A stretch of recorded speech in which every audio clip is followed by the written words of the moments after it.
Chapter 8, Ebbits Field. The delicious smell of roasted peanuts hit me as soon as I walked out onto the field.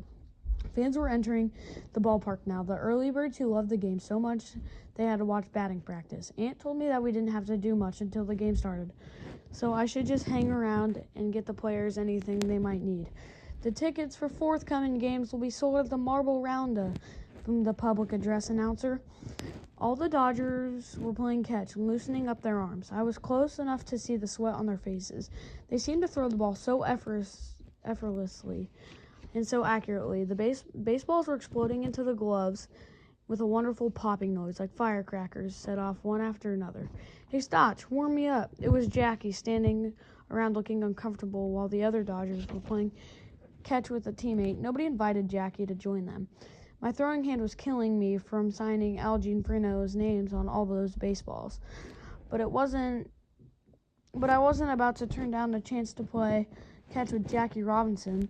He flipped me a glove and I dashed out near the third base line. The glove, I noticed, was much smaller than the one I had at home. It had hardly any padding or webbing. Jackie whipped the ball to me. I had played a lot of baseball in my life, but with kids. Jackie's throw came at me so fast I was afraid that it was going to hit me in the head. Awkwardly, I stuck out my glove in front of my face just in time. The ball smacked into the palm of my hand. It must have been some kind of involuntary response, but tears gathered in my eyes. My hand hurt so much I thought it was going to come off at the wrist. Now both my hands were killing me. I didn't want anyone to know that the pain I was in, so I pretended it didn't hurt. I reared back and threw the ball to Jackie as hard as I could. The ball went sailing over his head. Jackie laughed and chased it down. "Easy," he yelled, "nice and easy." After a few throws, I got used to how hard Jackie threw. Some kids along the left field line stands were watching us, and I felt like turning around and shouting at them, "Hey, losers, I bet you wish you were me playing catch with Jackie Robinson." I discovered that if I moved my hand backwards slightly at the moment the ball hit my glove, it would cushion the impact a little. But even so, when Jackie told me he was going to go run a few sprints in the outfield, it was a relief. My hand was throbbing, but otherwise I felt great. I couldn't wait to tell my dad about it. A little boy has been found lost, the public address announcer informed the crowd. The stands were filling up as game time approached. There was a sound of a cowbell ringing. I spotted a fat lady with stringy gray hair swinging the cowbell over her head. "Home was never like this, Mac," she shouted in a raspy voice. Raspy voice that could be heard around the ballpark. "Butterfly girl in section 23, Eddie Stanky announced. All the Dodgers turned around to peer up in the stands. "What's a butterfly girl?" I asked. "A butterfly girl," Stanky informed me, "is a girl who's so pretty that just looking at her gives you the butterflies." In the first base stands, a bunch of guys with tuba, saxophone, and other musical instruments were playing. They sounded terrible, but nobody seemed to mind. It said Dodgers Symphony Band on their bass drum. When the three umpires came out on the field, the band launched into Three Blind Mice. Everybody laughed, including the umps. There was no Dodger mascot. Nobody was paid to dress up like a chicken and entertain the fans. The fans entertained themselves.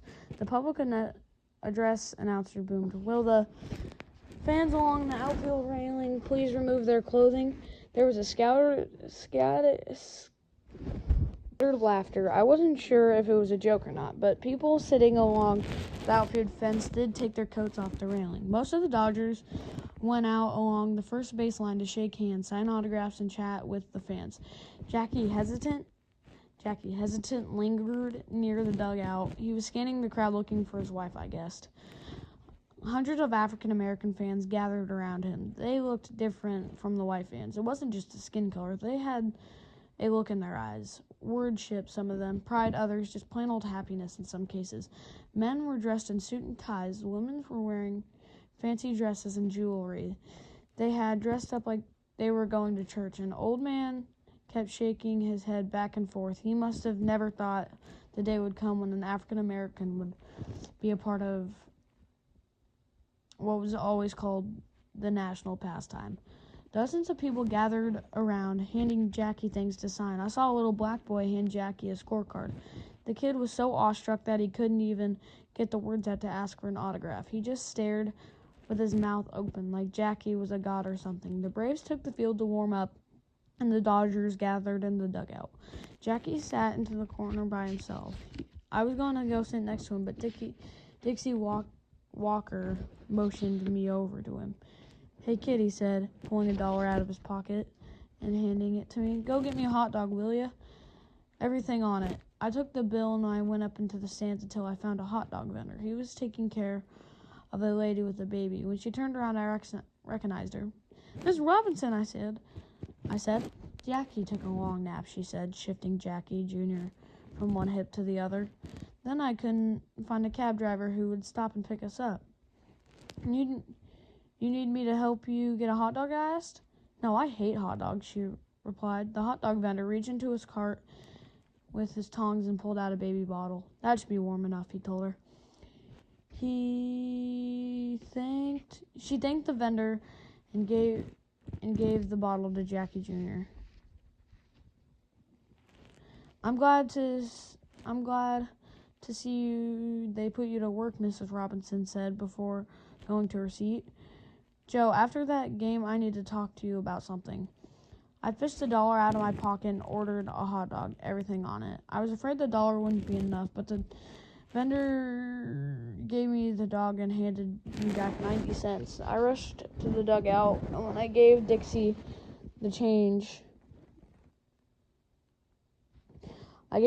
Walker the hot dog and the change. He handed the change back to me. That's a 90-cent tip on a 10-cent hot dog. I figured, not bad. Maybe Dixie wasn't such a terrible guy after all. "Mr. Walker," I said, "can I ask you a question?" "Sure, kid." "What do you have against Jackie Robinson?" He looked at me, then he looked around as if he didn't want everyone to hear what he was going to say. "Son," he said, lowering his voice, "I ain't got nothing against Robinson or none of you Negroes. You gotta understand, though, I come from Alabama, and that's where I come from. A pig and a chicken don't live in the same pen. They'd kill each other."